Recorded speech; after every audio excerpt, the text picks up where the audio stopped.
Hello friends, welcome to my YouTube channel.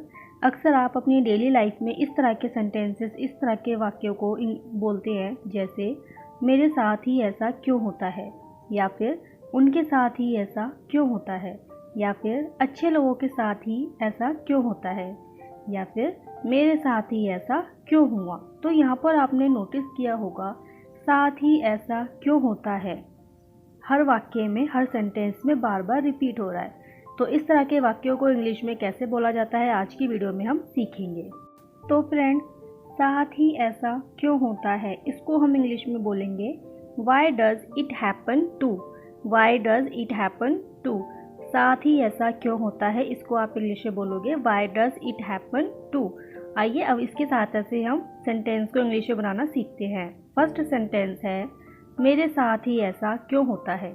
मेरे साथ ही ऐसा क्यों होता है, तो इसको हम पहले लिखेंगे why does it happen to. Why does it happen to, इसका मतलब होगा साथ ही ऐसा क्यों होता है। Why does it happen to, उसके बाद आ जाएगा सब्जेक्ट मेरे, me. Why does it happen to me, किसके साथ हो रहा है, मेरे साथ। तो स्टार्टिंग में जो मेरे है, इसको हम एंड में लिख देंगे। स्टार्टिंग के वाक्यों को हमेशा एंड में लिख देंगे, ओके। जो हिंदी का वाक्य है, उसका जो सब्जेक्ट है वो एंड में ऑब्जेक्ट बन जाएगा। Why does it happen to me, मेरे को इंग्लिश में मी बोलते हैं, और इसको हम एंड में लिख देंगे, ओके। अब इसी तरह से आपको आगे के सेंटेंसेस बनाने हैं। नेक्स्ट सेंटेंस है, उसके साथ ही ऐसा क्यों होता है। उसके साथ ही ऐसा क्यों होता है, तो आपको पता है साथ ही ऐसा क्यों होता है, इसको हम इंग्लिश में बोलेंगे why does it happen to. उसके बाद आ जाएगा उसके। उसके को इंग्लिश में बोलते हैं हिम, क्योंकि ये लड़के के लिए लगाया गया है। हिम हम तब यूज़ करते हैं जब लड़के के बारे में बात हो, और हर का यूज़ हम तब करते हैं जब लड़की के बारे में बात हो। तो यहाँ पर लड़के के लिए हो रहा है कि उसके साथ ही ऐसा क्यों होता है, इसको आप इंग्लिश में बोलोगे why does it happen to him. जो उसके है उसको हम एंड में लिख देंगे। स्टार्टिंग का हिंदी का जो वाक्य होता है उसके साथ, इसको हम एंड में लिख देते हैं टू हिम करके, okay. Why does it happen to him, उसके साथ ही ऐसा क्यों होता है। आई होप आपको ये समझ में आया होगा। आइए अब नेक्स्ट सेंटेंस करते हैं।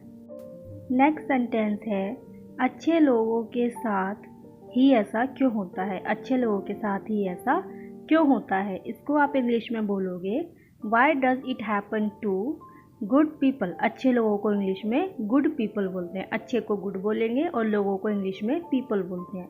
Why does it happen to good people. ये काफ़ी इजी है बनाने में, आप इसको बनाइए और इंग्लिश में अपनी डेली लाइफ में इसको यूज़ करने की कोशिश कीजिएगा, क्योंकि आप जब डेली लाइफ में यूज़ करोगे, रोज़ इंग्लिश में बोले गए वाक्यों को किसी के सामने बोलोगे, तभी आपको इंग्लिश में बोलने की हेजिटेशन जो होती है, इंग्लिश को बोलने की जो घबराहट होती है, वो आपकी दूर होगी।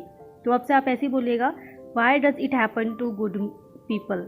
अच्छे लोगों के साथ ही ऐसा क्यों होता है। आई होप आपको ये समझ में आया होगा। आइए अब नेक्स्ट सेंटेंस करते हैं।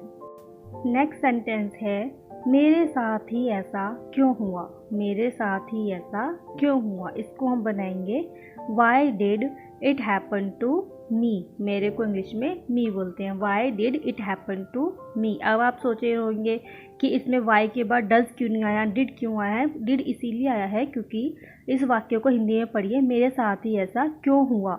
ये पास्ट टेंस की बात हो रही है, क्यों हुआ यानी ये पास्ट टेंस की बात हो रही है। अभी पिछले वाक्य जो हम देखे थे वो प्रेजेंट के वाक्य थे, उसमें है आ रहा था, और इसमें आ रहा है हुआ। तो ये बीता हुआ बता रहा है वो कि मेरे साथ ही ऐसा क्यों हुआ, ये चीज़ बीत चुकी है।